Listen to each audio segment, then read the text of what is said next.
ویډیو یې ځینې کړې ده د یو نرشدي څخه د بل امیر صاحب پسې مشتې دي د هغه زورۍ چې دی نه یې لکې ټینګ سره عملي دي په زوره باندې مچه ځینې اخلي دغه نرشدي ښځه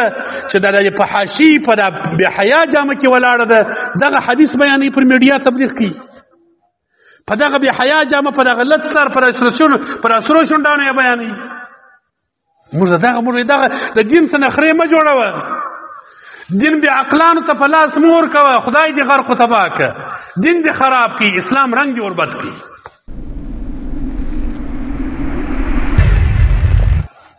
ځکه علما عوامو ته وایي چې د دین په خبرو لاس مه وهئ امي سړی ته په دین کې خبرې مه کوه داسې خبر به دې در خوله درڅوځي په ځان به نه یې پوه سوی ایمان و اسلام به دې درته تللی امام غزالی رحمت الله تعالی علیه د نن څه زر کاله مخکې د صوفیو یو امام تیر سوی دی ټوله دنیا یې په حقانیت او په علمیت باندې مني امام غزالی صاحب مبارک وی امي سړی چې د دین په مسائلو کې ورګټ دی د دې داسې مثال دی لکه یو سړی چې په ټول عمر روانې اوبه نه یې لیدلي چېرې دریاب مابین ته وروغورځوي اوس په اوبازي ځان باسي هغه د سمندر څنګه ځان وباسي تا د سمندر مابین ته یو داسې سړی وروغورځوه د دې وچې علاقې سړی چې د اوبو سره هېڅ تعلق نه وي سمندر ته وروغورځوه ځان غرق کوي ځان نه شي ایستلی او ته بیا یو 15 کسان نور هم پسې په پورې که ورته ونیسه ځان کشوه دوی هم سره بوځه نو بار به د هغو څه حال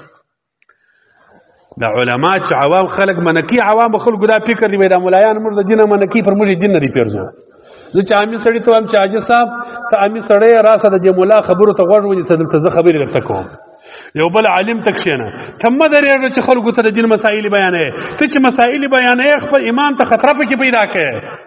او وایي دا د تبلیغ منکر دی پر عامیانو خلکو باندې دین نه دی پیرزو پر تبلیغیانو دی کېږي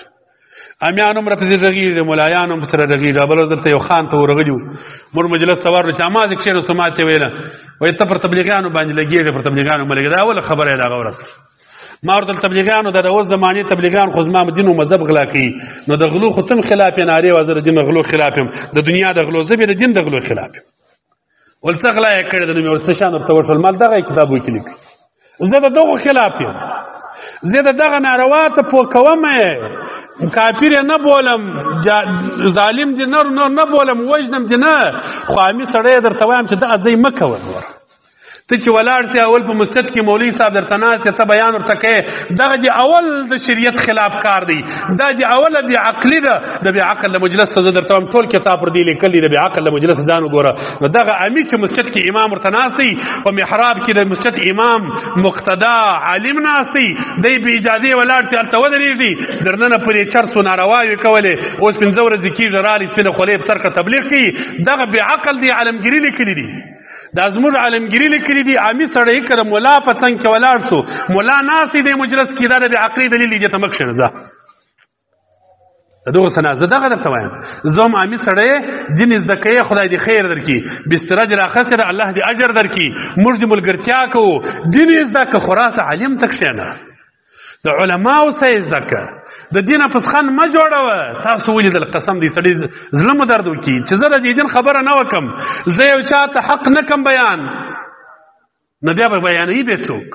په ملایانو کې خو مدارات و مداهنت نه نوتلی دي غوړمالي نه نوتلی دي حق پرستي نسته پر ما چنده بندېږي زما مدرسه پلجېږي زما سره خلک سلام بندوي دغسې ملایان ته پېژنم دا اوس مې زما ورور حفیظ صاحب ناست دلته دا اوس مو مجلسیات د یو ملا کلک خلاف دی په عقیده کې نه دي ورسره جوړ خو جلسې ته هغه ملا راولي وایي ما ته بیا دا خلک چنده نه راکوي کوم دی نه راوست په عقیده یې بد بولي خو جلسې ته راولي همیان خلک خوراکیان خو یې دا ملایان دي نو بس په ورځ د آخرت به دغه علما در غاړې نیسي انشاءالله دا همیان خو موږ غاړې درته خلاصوو موږ درته وایو زه هم چې زه به تاسو ته ښیم چې ګوره د دین دغه طریقه نه ده تاسو ما ته ووایاست دا چې تاسو سوچ و فکر وکړئ موږ د دغه شیانو خلاف تاسو سږ کال وینئ څه نخرې دا اوس دلته د تبلیغ په نامه وسوي پر دې میډیا باندې بې ادبي دي معافي قسم دي پر دې ممبر یادول نه دي په کار دا نرشدیان مو ولیدل چې بویې تل اجتماع دا اوس تازه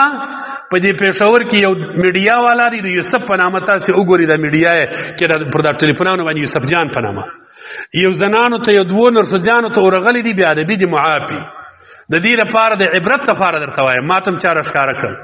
نرشدیان دي لت سری دي زنانوي دي په لت په حاشي جامه کې دي شونډان سره کړي دي پیشنې پوره کړي دي د ورته ولاړ دی ویډیو دي کې ته تبلیغ ته تللی وي چې هغه ورته یو تبلیغ ته تللی وم وایي څه حدیثه ته بیان که دغه نرشدي ښځه چې د په حاشي په بې حیا جامه کې ولاړه ده دغه حدیث بیانوي پر میډیا تبلیغ کوي په دغه بې حیا جامه په دغه لت سر پر اسرو شونډانو یې بیانوي موږ دغه د دین څه نخرې مه جوړوه دین بې عقلانو ته په لاس مه ورکوه خدای دې غرق و تباه که دین دې خراب کړي اسلام رنګ دې وربد کړي یو بل نرښځی یې بیولي و دا 60 کال قصې کې ډېر دا اوس یې بیا دا ویډیو بیا کوي ګوره دا هم د دین لپاره شرارتي ویډیو چې شته کوي ظالمه د دې اسلام رنګ دې وربدی خلکو ته اسلام په دغه جامه ښکاره کوي ویډیو یې ځینې کړې ده د یو نرښځي څخه د بل امیر صاحب پسې مشتې دي د هغه زورۍ دي دی نه یې لکې ټینګ سره عملي دي په زوره باندې مچه ځینې اخلي دواړه په امیر صاحب و دی د ریوڼ اجتماع ته تللي خلکو ته دعوت ورکوي په زوره مچه ځینې اخلي دغه ځان ته مه کوي د خدای په لحاظ موږ دغه عوامو ته وایو موږ عوامو خلکو ته دغه ښوونه کوو چې دغه خلاف دي دغه غلطه لار ده دا زما د دین لار نه ده دا زما د اسلام لار نه ده دا زما د مذهب لار والله که ده دغه د دین او د اسلام خلاف لار ده دا د دین بدنامي ده دین د علماو کار دی عجیب خدا د مولام پر منبر ودرېږي وایي علما ورثة الانبیاء عالم د انبیاو وارث دی عامیان خلک هم وایي عالمان د انبیاو وارثان دي نو دین خو د انبیاو کار و ته څه کوې چې په دې وراثت کې وروغورځېدې که ته پر ما دې نیت بد دی وم بیا درته وم نیت مې والله العظیم که در باندې بد دی زما ورور یې مسلمان یې زه درته وم دین زده که ستا د دین غم اخیستی یم ستا د دین دپاره مې د دنیا ټول مشکلات پر سر باندې تړلي دي خدا درته وایم چې دین زده که ځان مه پکې کافر کوه او بعضې پلا زده که بیا سمندر ته ورشوه څه ملغلرې راکاږه که مایان راکاږه تا ته چې خلک وایي راځه ته اوباز دی زه چې سمندر ته بیا یم زه درته وایم مه ځه سړی هغه درته وایي د سمندره به غمي راوباسې زه هم ځان وژنې اوبازي دې نه زده یا پلا اوبازي زده که ته ما ته وایي ګوره ته زما دښمن یې هغه د سمندره ما ته غمیان راباسي ته ما نه پرېږدې نو چې زه دې ورېله کړم نو چې سمندر ته ورلسې بې اوباز سړی نو ځان پکې غرق کوې موږ دغه وایو وروره عوام خلک ځکه علما ورته وایي د دین په مسایلو کې احتیاط وکړي